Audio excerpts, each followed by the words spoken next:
What's going on? What's going on, party people? Long awaited. Lord have mercy. When I tell you, it's been a time and a half trying to get my boy on here, and by the grace of God, let me stop playing. But anyway, my boy, he was patient enough with me. I asked him to come back on, and without further ado, I told him, I said, please come on. I knew the turnout was going to be crazy a couple of days ago.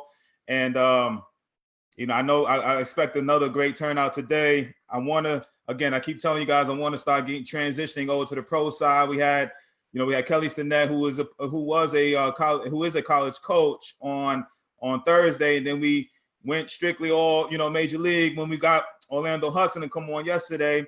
And now we transitioning and kind of keeping it all pro side. I'm bringing in, and I know parents have been asking hardcore, what's up, Carlos? What's up, Bubba? Asking hardcore, can we get a scout or talk about the draft process and whatever? All I do is I try to, basically give you guys what you asked for. You know what I'm saying? So I asked my boy a week or so ago if he could come on.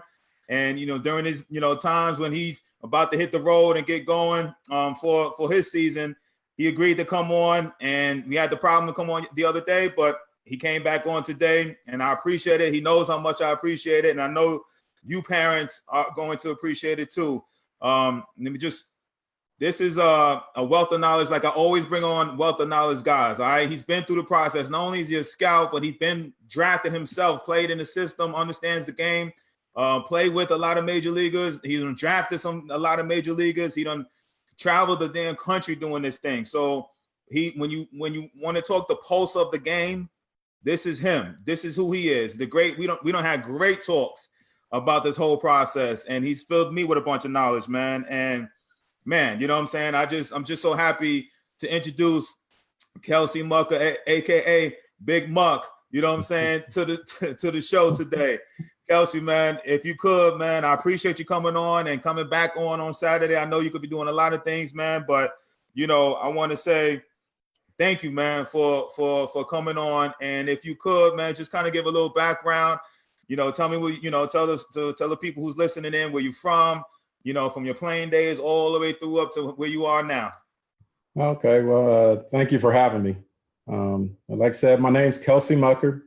I'm originally from Indiana. Drafted first round in 1993. Played with by the Minnesota Twins. Played 6 years with those guys. Signed with Cleveland for pretty much like a month. As a free agent, and got released by them. Got lucky. Agent represented Billy Beane when Billy Beane actually played, and got into scout school. That was about 2 weeks. Got hired on, moved to Louisiana. That was about 2001, January 2001. Been in Louisiana ever since. So been scouting, going on my 19th year, and loving it. Nice, man. So, have you been with Oakland all those 19 years, huh? Blessed. Been with Oakland 19 years. Wow. So, again, man, parents, you know the routine. Guys listening in, I want to say what's up to Mark Henry, what's up to Pierre, what's up to Jesse, what's up to Trevor Cobb, Trevor Cobb, and T. Cobb. Yeah. He said, He said, they're in Nashville now. T. Cobb. Yeah. Well, and Sheila's listening. What's up, Sheila? We got Tara Rudd. What's up, Mark? All right. With the we definitely wanted to make sure that we got this all included for people listening in. All right, cool. So parents, you know the routine. Get your questions in, okay? I wanted to ask these questions to you, Big Muck, man. I want to kind of give you how this whole process works when you identify a kid. So, but let's start with the actual scouting side of the business. Can you tell me the difference between the two sets of scouts, the amateur and the pro side, and kind of just go into deeper how this whole scouting thing works?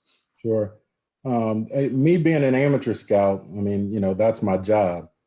amateur scout, basically, I'm trying to find the kids basically early on that hopefully when it comes to the draft, we end up being able to get them at an early age. It's a decent process. We kind of start probably about ages 15, 16 to really kind of zero in on a lot of players, high school wise. A lot of the college kids, especially if they stay within the area, I've seen them in high school. And, I might have seen them at a real early age, maybe a showcase or something. So, just looking for the tools, for the most part. And we're projecting in terms of what those tools will come out to be at the level, by the time it comes to draft time, or even by the time they get to the big leagues or possibly to the big leagues. So, there's a lot of projecting going on, in terms of the area scout. We do a lot of digging. We try to find out everything about them, talk to the parents, talk to, teachers, people in the community, just try to get to know them and see if they're ready to come out and play with us at that time, which is basically 17, 18 years old. That's pretty much the amateur scout side. Pro scouts, they're basically now they're probably scouting more in terms of performance and what they are now. So there's still projection at the younger levels, rookie ball, A ball, but for the most part, a lot of the kids are that's what they are, and that's what they're going to be by the time they touch foot in the big leagues. So, there's a little bit of difference. They don't travel as much as we do, which, we run some, we put some miles on some cars on the amateur side.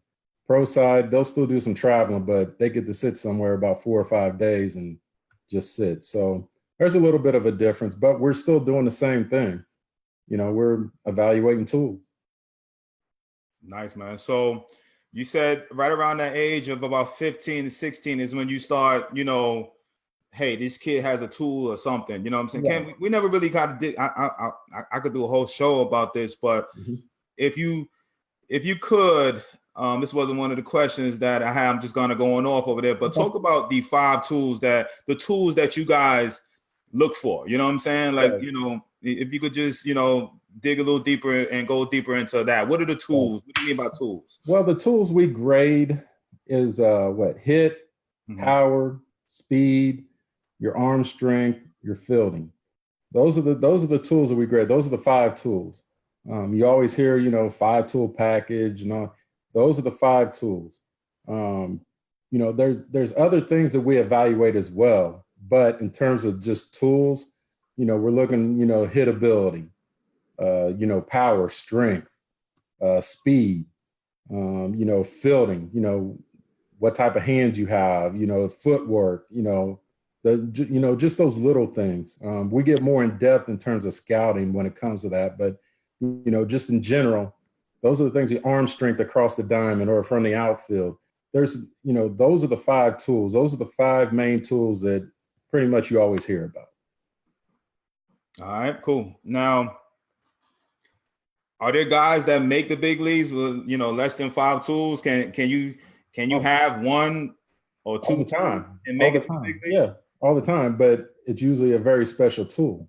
Right. The game has been evolving. It's been changing, over the years. Pretty much now, the bat plays. If you hit, there's a good chance we're going to find a place to play you in the big leagues. You hit with power. Oh, we're going to find a place, whether you can field a ball or not. We'll find somewhere to play you. So, it does happen. But, me personally, I'd rather see you have a decent 5 tools. Now, they don't have to be above average everywhere, across the board, but I would like to see 5 tools. It gives you a better chance or give the kid a better chance to make it to the big league, right? Different options, different positions, I would rather see 5 tools, but yes, there are guys in the big leagues that only have 1 tool, but it's a special tool. Right. Obviously, if they want to, yeah, it's a special tool. Exactly. Let me ask you this: if you were to, if you in your scouting because I was thinking about this myself. Mm-hmm. If I could have one tool, what would it be? You know what I'm saying? Like what one tool, outlast, what I'm saying, that special tool that, that Right. what would be that one tool? If I'm a hitter, of course, it's the bat. Mm-hmm. The more I make contact, the better chance I'm going to have of being in the lineup every day, because they know I'm going to hit. That's the one tool that I would want. The other tools are important, but I want that hit tool. As a pitcher, wow. Of course, everybody's going to say velo because everybody's throwing 100 miles an hour nowadays. Right. But command is very important. If I'm throwing 100, but I could throw it where I want to throw it, you're never going to hit me. Problem is, there's not too many guys throwing 100 that can throw it exactly where they want it. But, 100 is 100. So, on both sides, those are probably the two things that I would want. But at the same time, I still want some, although I want to hit with power also. So that's actually two tools. But usually if I'm hitting and I have the strength and I know what I'm doing at the plate, I'm probably going to have some power as well. All right. So you see this kid with 2, 3, maybe you see him projecting, maybe he has 4 to 5 tools in the future heading, so go through a normal process of you put your eyes kind of gravitate to a kid and he just happened to be 15, 16 years old, like you said. Like what? Right. Go through a process now. What? How do you go about? Just go through your process of the scouting process. Being 15, 16 years old, of course they're not eligible yet. My process is once I see something that I like and think, okay, in a couple of years that might be special. First thing I do is I usually try to make contact in some type of way, like try to find the parents or even the coach and try to get email address, a phone number, and just kind of maybe take a couple notes saying, okay, this is the kid, write a name down, birth date, something. And that's just the early process so I can keep track of them. Pretty much after that, I'm going to see them as much as I can. I'm not going to, go back and see them next week unless I just have nothing to do or they just so happen to be playing a team that I'm going to go see. I'm not really taking all my time going to see that because the guys eligible for this particular year are my most important, that's the importance. But those other guys, I'm still making a list. So, it's just keeping a book on them. So the more I see them, the better I'll feel about my evaluation at the end of the day. So that's kind of the process of it. I'll probably see them. There's a good chance I'll see them 4 or 5 times before they're even eligible at that point. Because I'll see them at a showcase in the off season or, just something. I'll see them 4 or 5 times. They may not know it, but I'll see them. So it's slow, it's gradual, and people may not know that I've seen them. Sometimes I may not make contact. Sometimes I'll just sit back in the weeds and just talk to the coach. But it's just a process. All right, so you see the kid the 4 or 5 times. Then it becomes now, it gets to a point now this kid becomes a senior or a junior in college, and now it's draft time. Right. Now you got to, you evaluated the kid, you've seen him 4 or 5 times. Now it's like, hey, I really like this kid. So what is your process now? What is the chain of command? How does this go from that point on? Right. Well, from that point on, like it's kind of changing for us now too.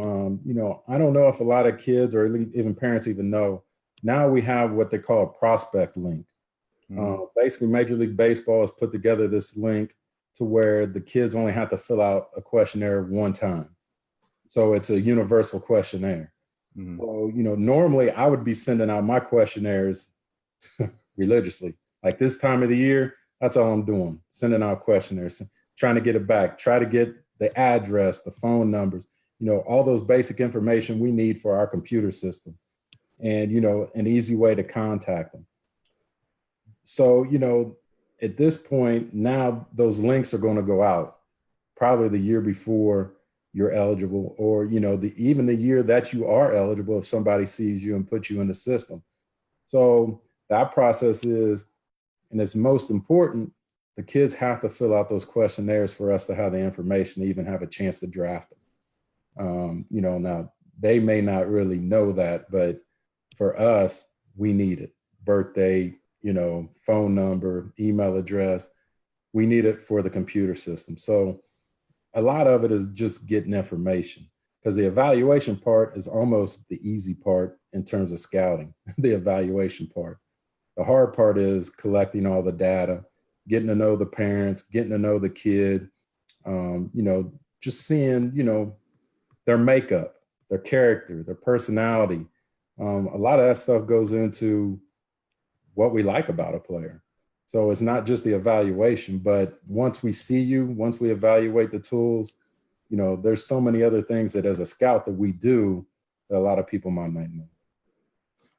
I remember going back to my draft days, and I'm sure, you being a first round pick also, this too, like it's about 3 or 4 like locals, I call them local scouts, but area scouts who we would see them so much that we became like cool, you know what I'm saying? Like, they talk junk, and they, I don't know how it is nowadays, but I don't know. Is it kind of like that when you like seeing a kid, you really, especially I guess the higher the talent the kid is, the more you kind of come around more, and I developed a relationship with a lot of area scouts. Like I was real cool with them, you know what I'm saying? And that was the process of the area scout. The area scout was trying to get to know you and trying to get that personal relationship. So it makes it easier that, okay, if they do select you, now you're not surprised, or you already have that relationship. So when they walk in the door, okay, you're ready to go. Let's go.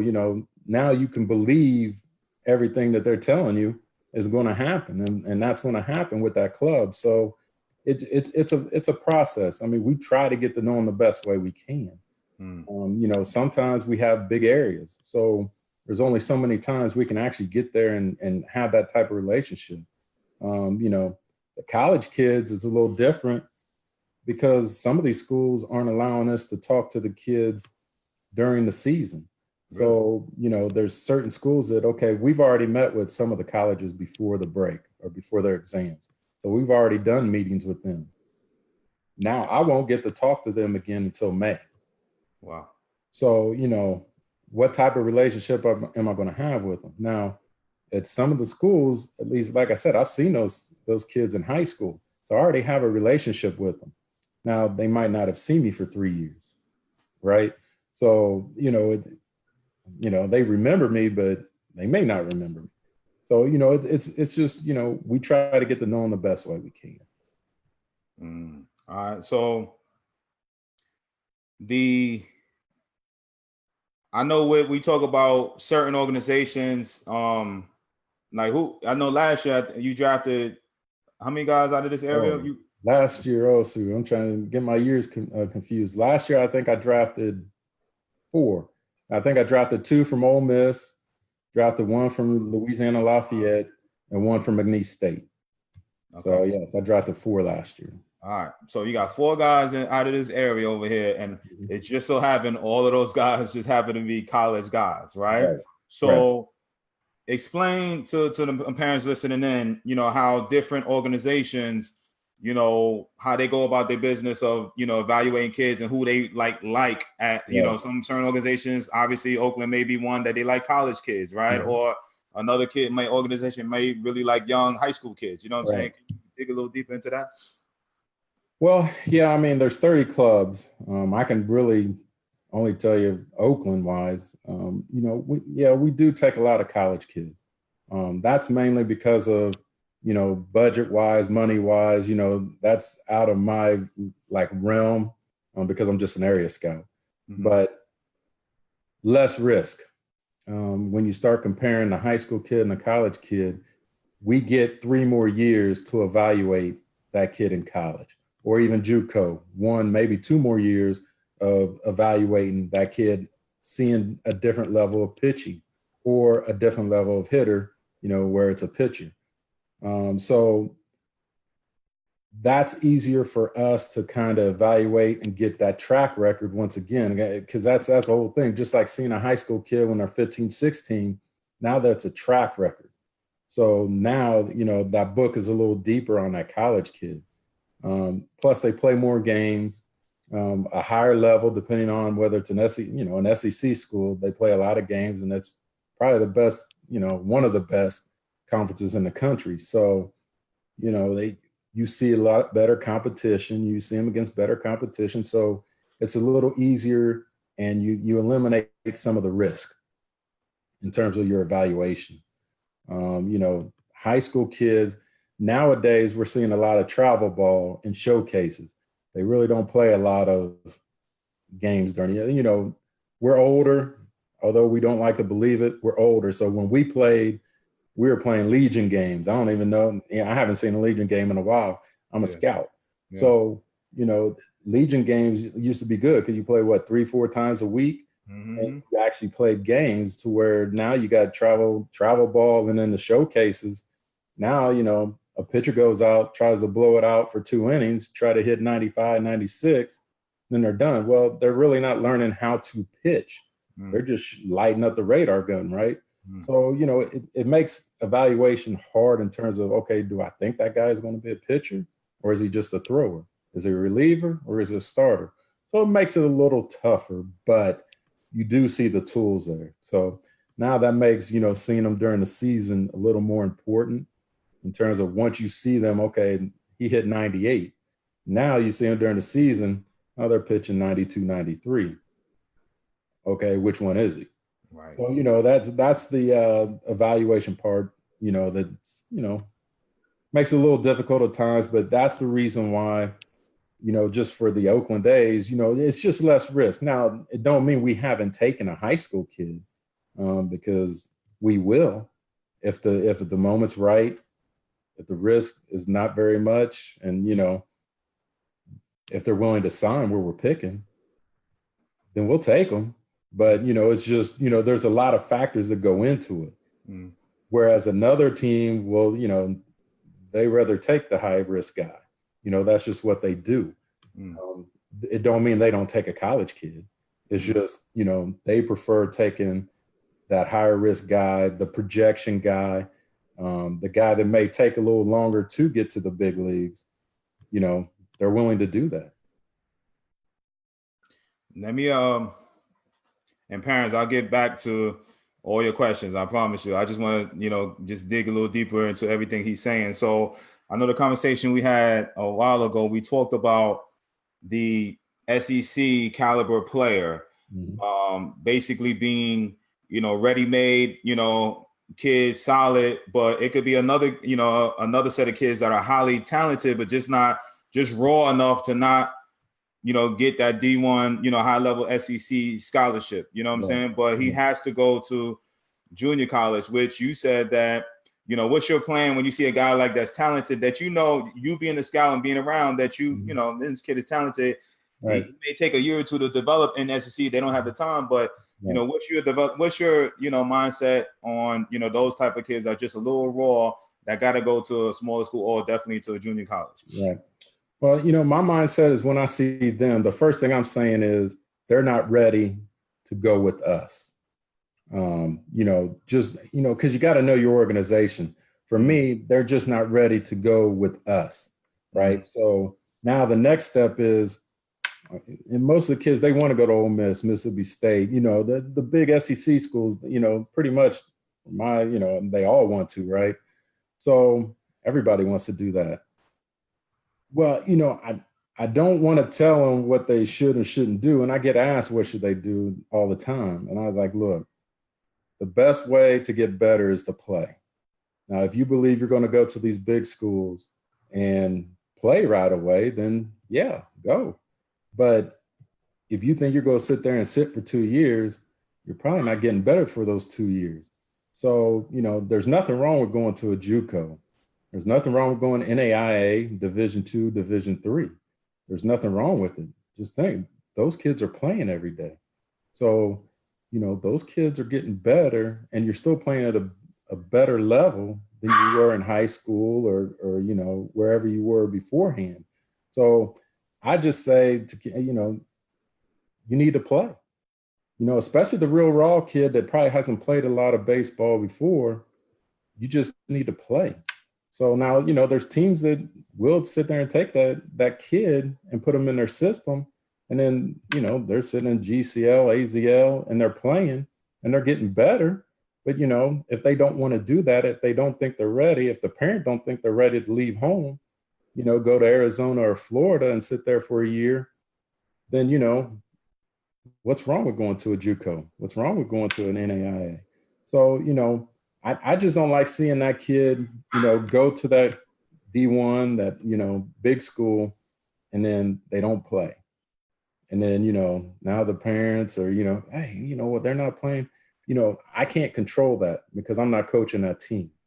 So, although I see that kid should be playing, or I believe he should be playing, I don't coach that team. So, I can't tell a kid not to go. And if they go, the one thing I don't like and I hate seeing is that, okay, they're stubborn, they want to go, so they go to the school, and then that next January, what they're doing, they're transferring. So now if they transfer to another D1 school, they're losing a whole year because they can't play right away. Or they end up transferring to a JUCO that next year when, you probably could have went to the JUCO first and got 2 years of playing. So, it's just me, I see kids that I believe they should probably go to school. They should get, they're getting an education also, right? So, maybe that's better for them. Now there's other kids that they don't want to go to school, right? But they're still not ready to go professionally. It's all up to the kid. It's all up to the parents. Hopefully they're having a conversation and, they make the best decision for themselves. Have you ever just really liked the kid, but just thought immaturity wise, it's just like I got to pass on him because he's just immature? All the time. Because, number one, the kid's not the polished, kid because they're not playing all the time. There's certain high school kids that played a lot of baseball, right? They played a lot. So they're a little more polished in terms of their baseball skills. But there's others that, for example, the 2-sport guy, the 3-sport guy, probably hadn't played the summer showcase circuit, right? Or they played, being in the South, they actually play more games than they do in the North and the Midwest, right? So, they might have played a little more, but a lot of those kids, they haven't played a lot of baseball. So they need to play a little more. So I would rather them, instead of going out and coming to play professionally, I would rather go see them play at another level, own their skills, and then I come knocking at the door, right? But, hey, I go see all the levels. So, whether you're in high school, JUCO, D1, NAIA, I'm still going. So you go to all of it. That's talent is talent, right? Yeah, you're going to see talent. Exactly. Because a lot of times, I hear kids talk about all the time that, well, you guys don't go see this and you don't go see that. And I'm like, that's not true. I said, I go see them everywhere. Now, how much do I go see them? Yes, that may be a little different. I'm going to be at Ole Miss. I'm going to be at Mississippi State. I'm going to be at LSU. I'm going to be at Memphis, right? But Memphis isn't in that same category, Ole Miss, Mississippi State, but it's an hour from Ole Miss. So don't think I'm not going to Memphis, right? So, it's the community colleges. There are, the beginning of the year, those are the first places I'm going. Because D1s don't start until February 16th, 17th. I'm at JUCOs, NAIA, whatever, before then. So, that's, and I'm not the only one. Like I said, there's 30 of us, right? Just in the area alone. You're going to see a bunch of us all the time. And we're trying to see as much as we can in the little time that we have. And that's, and we start, like right now, I call it secretary work. We're in front of the computer. We're already trying to put together our schedules. right? So next month, we're probably getting out. We're seeing practices. We're doing meetings. We're doing meetings now. And, there's no games going on, which is good because, it's cold. But once February hits, it's full go. It's full go. So if I heard it right, you say you go to practices. Oh, yes. Oh, yeah. We go to practice. We go to scrimmages. Number one, we're tired of being at home. That's a big thing. We're tired of being at home. We're tired of being in front of the computer. Plus, like I said, that track record thing. Although I've seen Ole Miss a million times over the past 19 years, I've seen them 100 times. But I still got to go see them practice. Although I already figured out, I think I know what these kids are that are eligible because I've seen them so many times. I'm still going to go watch them. The only reason I say that is because, you always hear, man, how do I get seen? And how do I, I want to go to this place to, if I got to go to college or, right. And I try to tell these dudes, like, you never know when they watch it because they could come to a practice. May have went to a showcase, and this could be a high school kid too. Right. The showcase and put yourself on the map. And like you said, you could just, and it goes right for, I don't care if you in the North, Midwest, whoever that scout is in that area or the Northeast or whatever. He, like you said, he could just be bored and be like, you know what? I'm gonna go. I know that they're practicing every day. Let me go. Let me just go. I really like this kid. Let me see how he works. You know what I'm saying? Let me see his work ethic. And go to practices and all. I've seen guys. When I was about that time coming to my football practice, they become. Yeah. Oh yeah. Oh yeah. No, it's look, we'll go to football games if they're playing football. We'll go to their football games because the athleticism is a key thing for us, right? We want to see athleticism because the athlete, they tend to pick up things quicker. They tend to make adjustments. They tend to make adjustments. They tend to make adjustments quicker. They're able to make the adjustments as well. So, we'll see practice, man. We watch do anything. It just gives us a better sense of who the kid is, so it's yeah, I mean, we'll go do anything. We'll Google, even if I wasn't able to go to the game, we'll Google, nowadays, there's football games, you can Google them on YouTube, whatever, you can see them, you can see what type of player they are on the football field. And then, okay, does that athleticism come over to the baseball field? It's man. What about like social media when you come to, do you guys digging deep to the kids' social medias and all of that? Oh man, I figured that question was coming. Social media is keeping kids from getting drafted nowadays. Oh wow. Wow. It's crazy, and you've probably seen some articles a lot just the last couple of years. Yeah, the guys that were supposed to go first round, and then all of a sudden, here comes some crazy tweets or something they've done, right? Matter of fact, we asked for Twitter account, Instagram. We asked for your social media accounts so that there's somebody in our offices monitoring your accounts. Now, I follow kids and everything too, right? So, that gives us an idea of who that is. So you put something crazy on there, that could affect your draft status. That could affect, and look, I'm sure college coaches are doing it too. College coaches are on there all the time, right? But in terms of just for what I do, I follow everybody I think about drafting just to get an idea, because look, I'm not around them every day. Right. I may see them 3-4 times a year. I may talk to them once.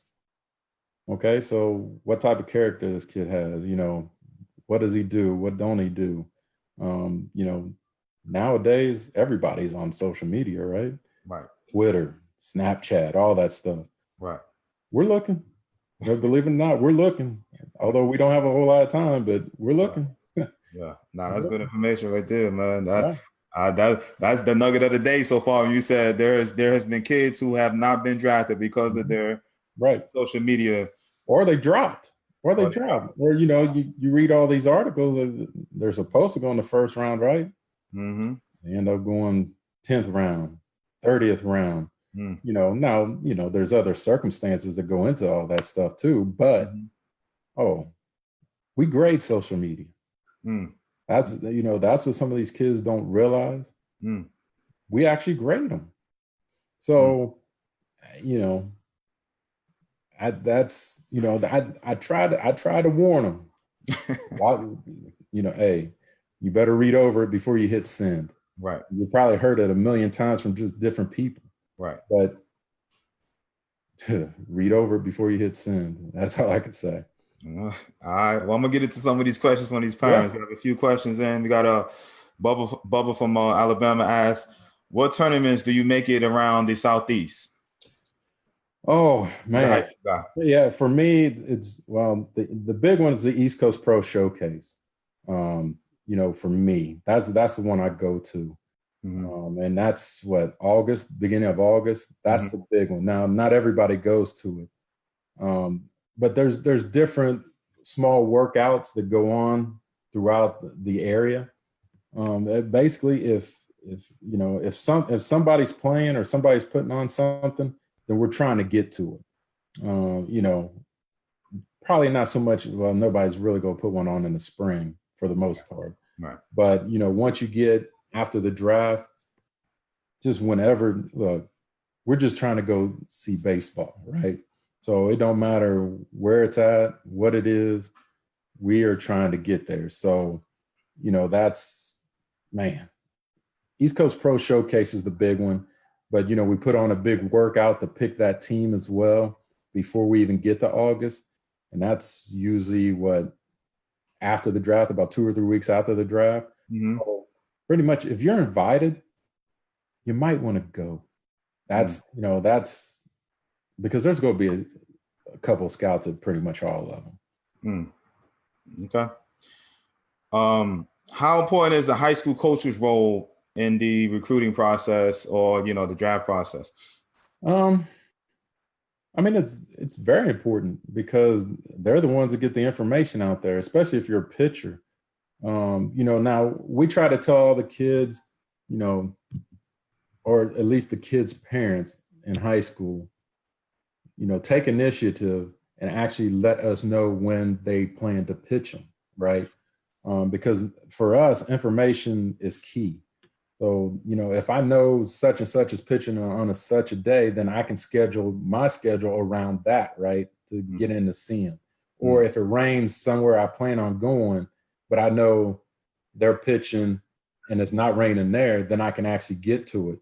So, we communicate with all the coaches, right? So some communicate well, some don't. We try to work our way around it. Now, me personally, I don't like stepping on the coach's toes, but at the same time, I need the information. So, a lot of times the parents give better information than the coach, and they get it out a lot quicker than the coach. So, it's just the coach is good because the coach sets the lineup. The coach is pitching them when they should pitch and all that stuff. So we have relationships with all of them. Now, they give us information also, so they can tell us, the good things, and also tell us the bad things. So, they're vital. They're vital. All right.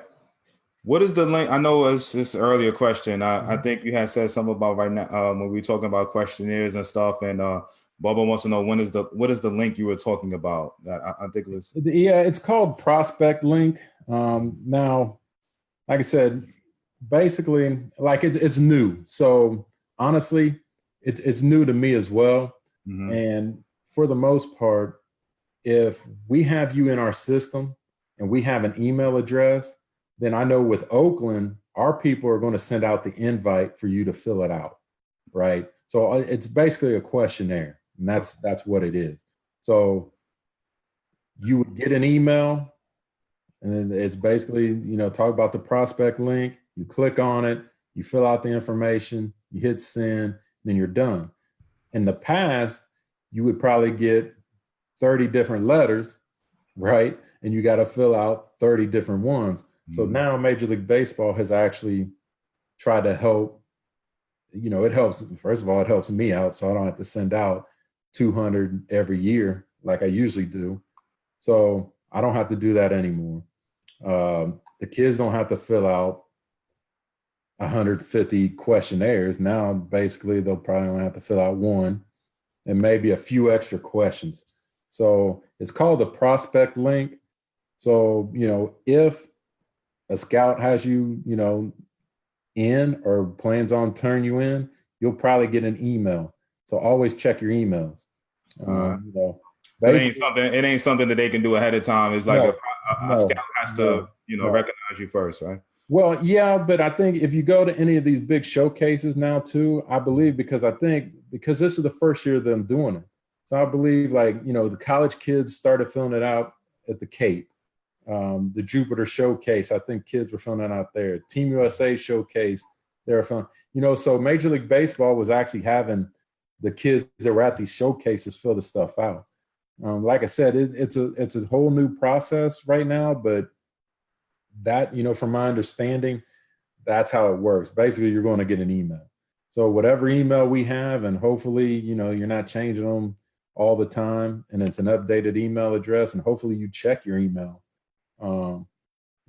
Then those links will come. But like I said, from what I know, there's a few teams that the area scout is responsible for sending that link to the players that they want to fill it out. With us, with Oakland, we're not doing that. Which I'm kind of glad about. But, our front office people are sending them out. But I still have to get the email address and the updated email address for them to send it to the player. We just haven't started that process yet. Okay. All right. So Leo asks, how important is size and does it come into play when scouting? Always. Now, look, you look on TV, there's a lot of guys that aren't very big. Mm-hmm. So, now are they an outlier? Probably. But still at the same time, when you walk into a ballpark, even if you watch TV, you gravitate to the big, strong, guy, right? Or, player, that's just what you do. So, my eyes are going to the body, the big, all that. But at the same time, the Altuves, the Alex Bregmans, they're not very big. But, that's where those tools come into play. The bat speed, they're always making contact, putting the ball in play. They can just play baseball. We will gravitate to that as well. But the first thing you look at is size. That's the first thing you see. We used to be told, get to a game early and watch them get off the bus. Well, why is that? Well, because now we get to see the body types when they get off the bus. So, it's just those, size matters.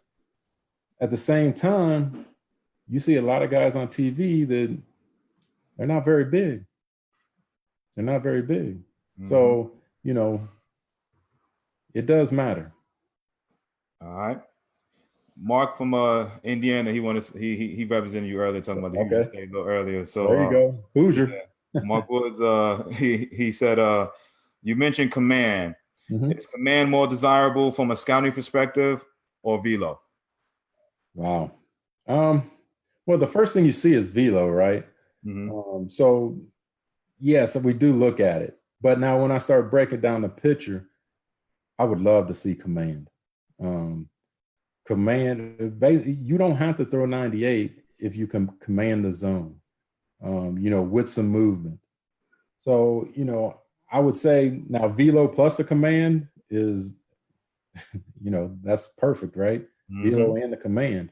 But, you watch TV, the guys who don't have command aren't necessarily the best pitchers, right? They're not always getting guys out. They're walking too many guys.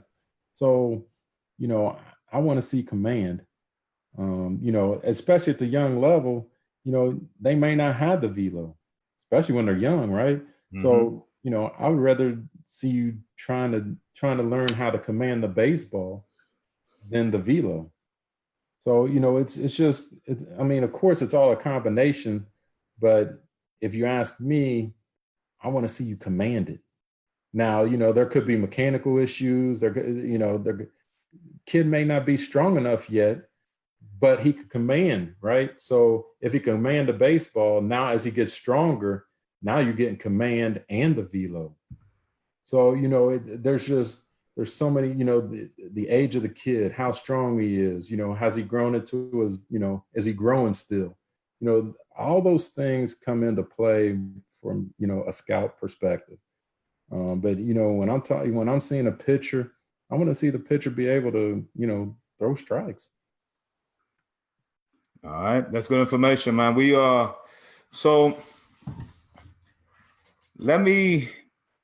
you're based in the Southeast. How many scouts would you say are like, you know, like areas, you know, starting at the area scout level, you know what I'm saying? How many across the country in different parts? And how do you guys break it up? You know, is it Northeast, Mid-Atlantic? How's the breakdown? Well, let's see. For Oakland, we have 2 scouts down here.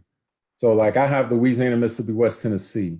Well, we have another scout that lives in Nashville, but he has East Tennessee, Alabama, and the Panhandle of Florida. And then we have a scout in Georgia, and we have 2 scouts in Texas. So, you know, mind you, and it just started last year, because before then I had Alabama, the Panhandle, West Tennessee, Louisiana, Mississippi. So I had basically that whole area. And, you know, I've actually scouted basically the whole Southeast except for Georgia, because I've even done East Texas before. So, you know, the breakdown is different for different clubs. You know, so there's a good chance that, you know, a lot of you guys are running to our Alabama scout, you know, because, you know, maybe you're closer over that way. You know, it's just a different breakdown. Like I said, my area just shrunk once we added more scouts, which is a good thing because now I get more looks on my guys in my area because it's a little smaller. How many diggers around the country though at the area scout? Like how many around the country? Oof. Yeah, that's what I was. That's a tough question because it's just because different teams have like I'm thinking we have probably a total area scout wise maybe 16 area scouts in terms of Oregon, maybe 20. You know, trying to count them up, but about 20. And that don't count the cross checkers, the supervisors, you know, and all that stuff. So, but in terms of area scouts, we're usually the first ones in, right? Yeah. We're the ones that do what we call the dirty work. Right. Like I said, having a relationship with the kids and the parents, and you know, so there's a lot of us. There's a lot more than you think. And that's the reason I asked, because I'm like, you know, I see all this and I'm like, you know, they get so caught up in the area code, perfect games, and you know, and I'm just like, look, this is their job, you know what I mean? Like, you know, area scouts to develop, to you know, recognize talent, you know what I'm saying? And I'm like, if you're telling me Oakland has let's just say 15, right? Man, I know you said it's probably more, but that's 30 times 15. So, you know what I'm saying? That's how many, you know, that's over 500 some, you know, potentially 500 scouts across at you know what I'm saying, the area scout level across this country that's looking for talent. You know what I'm saying? So if you can play, you're going to be seen, right? I mean, exactly. Look, if you're playing on a baseball field, you're probably going to be seen anyway. Right. You know, whether you can play or you can't play, you're going to be seen. You know, it's I mean, look, it's a 12-month-a-year job for us in the Southeast because of the weather. Now, lately, you know, it's cold and, you know, rainy and all that. We're still working. So, you know, you're worried about perfect game baseball. Look, we read those articles too, right? Now, we see the rankings.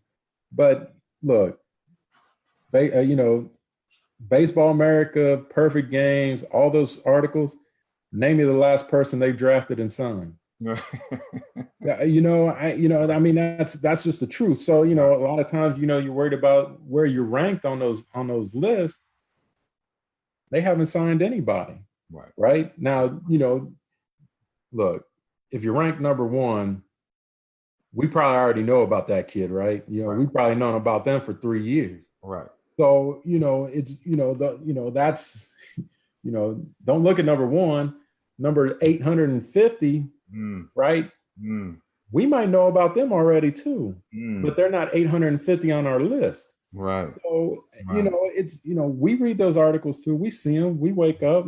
Hey, the first thing I do Monday mornings is read the paper, look at all these websites, read articles.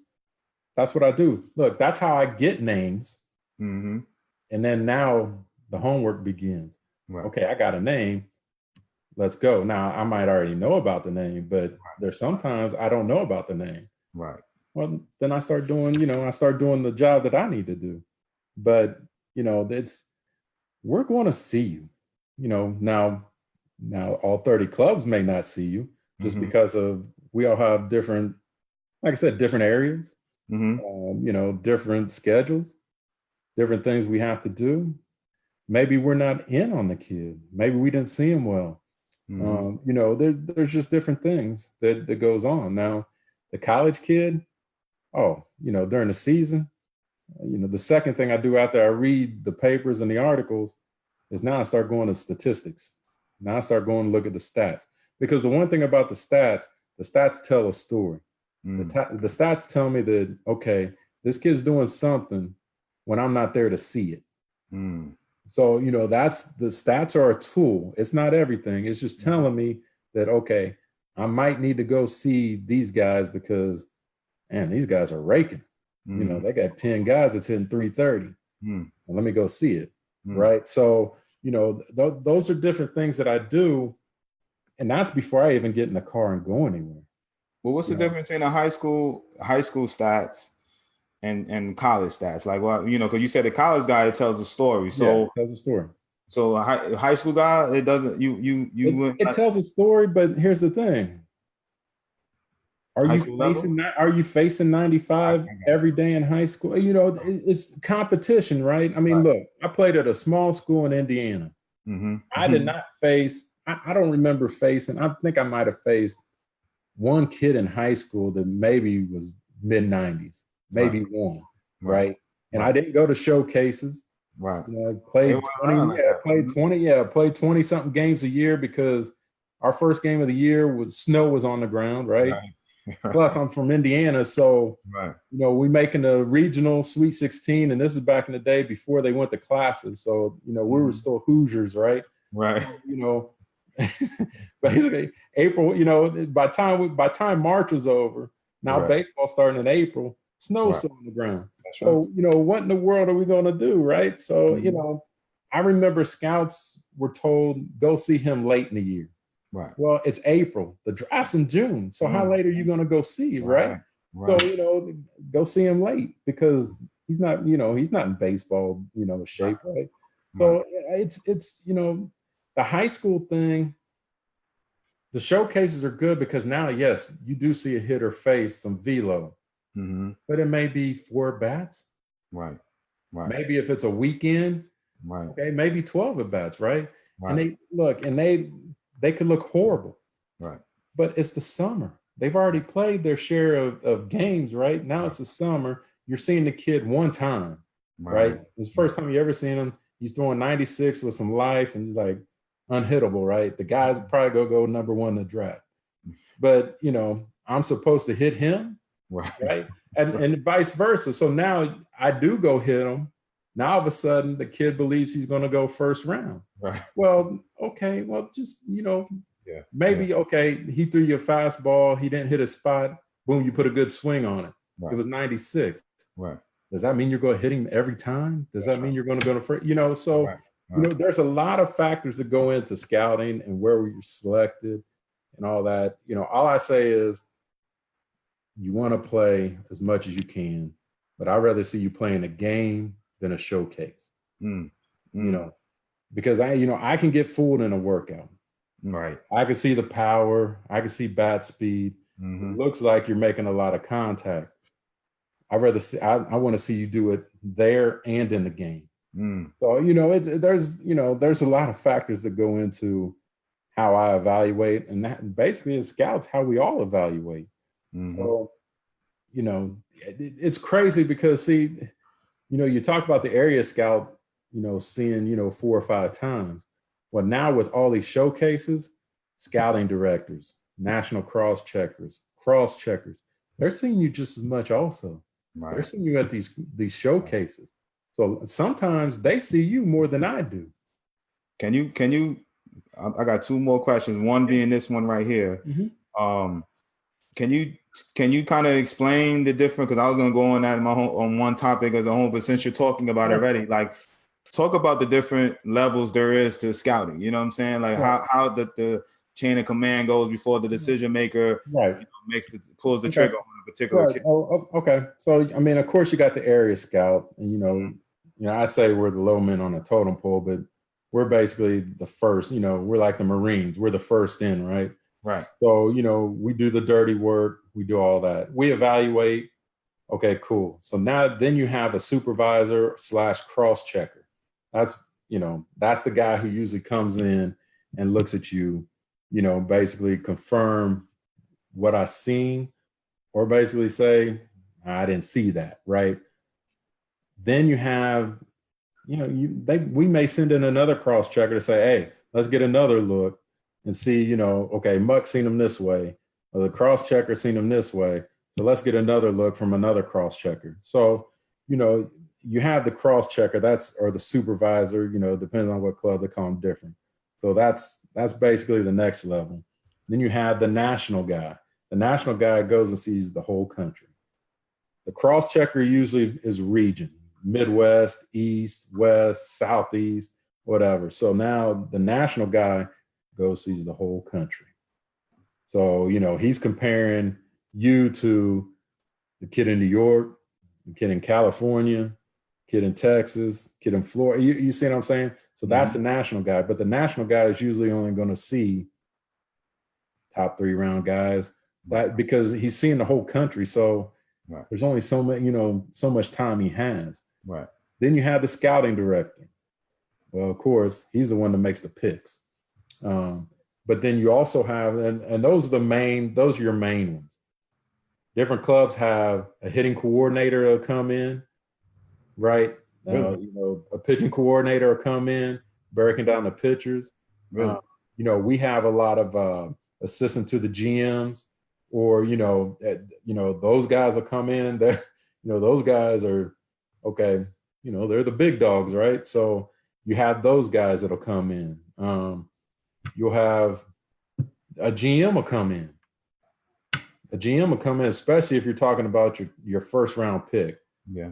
A GM will come in and, say, okay, yeah, I like him. I don't like him, all that. So, those are your different levels. Like I said, it just depends on the team. I know some teams have those different coordinators that'll come in and get that other look. Well, we don't have the coordinators, but our assistant to the GMs are pretty much the same thing. Right. So, it's just different levels. Yeah, we try to get as many looks on kids as possible. Yeah. I remember those days. I remember sitting down and I learned it firsthand, sitting down in 4 or 5 GMs at the house and scouting directors and stuff. So yeah, it was good times. I know you've been through it being a first rounder yourself. So, but all right, and then the my last question, so if the normal schedule, you guys in the summer times, you guys prefer the showcases just, for high school guys, especially because like even in North, you're in the South, but an up North guy, what I'm saying, when he comes down South, he should be in decent shape in the summer. So that's when you kind of prefer, but you rather than playing the game, but you wouldn't mind seeing the showcase, but ultimately you want to see him in the game, you said? Right. I look, me personally, I'd rather see him in the game. Because now I can see, what type of baseball IQ they have. Do they know what they're doing on the baseball field? So that's me personally. Now, just the way everything has, become in baseball, everybody's going to showcases now. So now a showcase is good because now I can sit in one place and see a lot of players in my area. for a cross-checker, for, a scouting director, that's key for them because they go across the country. So now they're seeing all these players in one place and they're evaluating them at those showcases. So, look, you got to go to a showcase, right? And, you're being seen. Hey, look, you go to them. That's just the way it is now. Travel ball, that's just the way it is. Just me personally, I'd rather see you playing a game. Because I want to see, your reaction. Do you know what to do when guys are first and second, 2 outs, and the ball's hitting the gap? I want to see reactions. I want to see, the 1 out, no out. I want to see that stuff. You find nowadays some kids don't know. They don't know. It's just.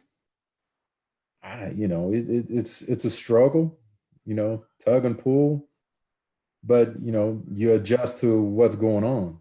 That was a big discussion I had yesterday. We were talking about with Old Dog, and we were just talking. That's just the nature of the game, and I mean that's been the consensus from all you guys, the scouting guys to the minor league coaches I know, and even some big league. Talking about how guys just don't know the game no more. Yeah. You know what I'm saying? Oh yeah. Look.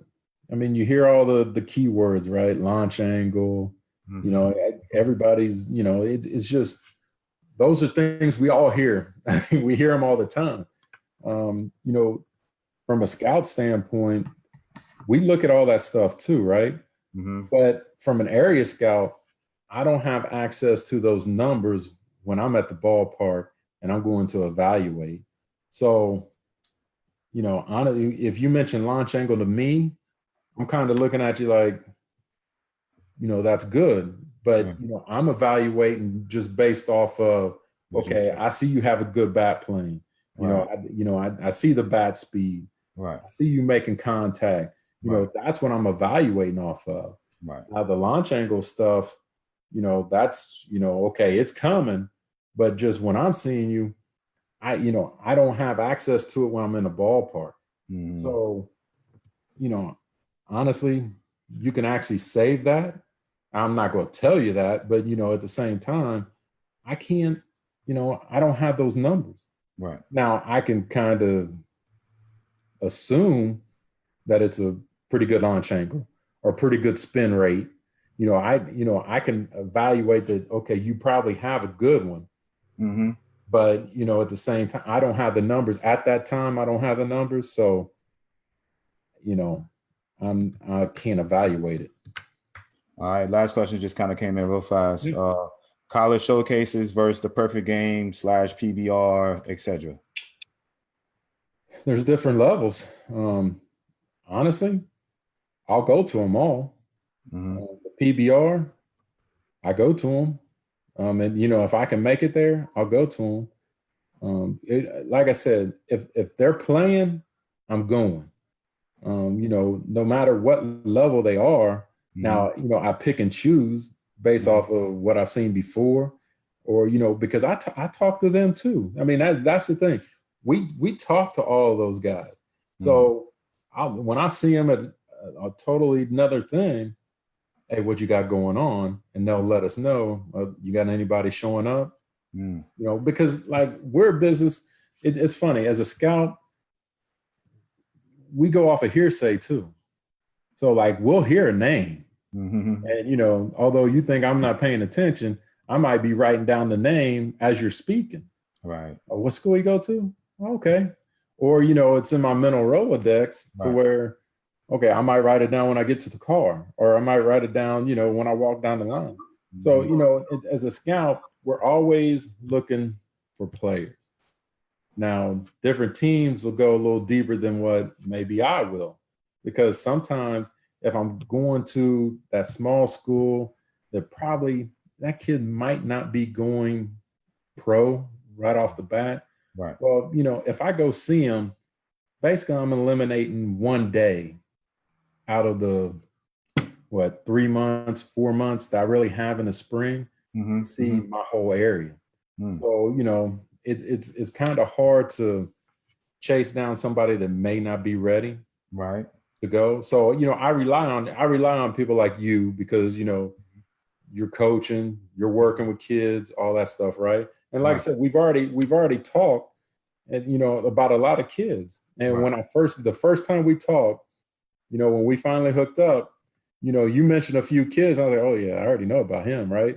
So, that's just what it, that's information. So, we look, we look at everything, we listen to everything. For the kids, just keep playing. That's the best advice I have. Keep playing, keep working. Let's stay out of trouble. Look at the stuff before you hit send. Right. I mean, that's almost number one anymore. So yeah, being a scout, it's it's fun. It's fun. It's fun. And at the same time, like I said, we talked the last 2 weeks, and every time, hey, what's up? I got my iPad over here to the right that I've been looking at every 2 seconds. My phone's to my left, and that's just what we do. I'm still putting in follows from October, but But I wanted to just. That's what I have, man, today. And Big Muck, man, I appreciate you, man. I'm definitely think, now I know you're going to get extremely busy, but I got to have you back on, eventually down the line and, just to update and, just kind of, have this, recap and talk about different things and stuff too, because we definitely I know the parents on here, and we're going, and for the parents that are still on, and I'm going to also repost it, and you guys can listen back to the replay, because I definitely, Saturday is a tough week, and I know that the other day, like there were people were chomping at the bit, what I'm saying, but I do have some like steady followers that are on it, and I appreciate the guys that are listening in. So from the bottom of my heart, I appreciate this, brother, no doubt about it, man.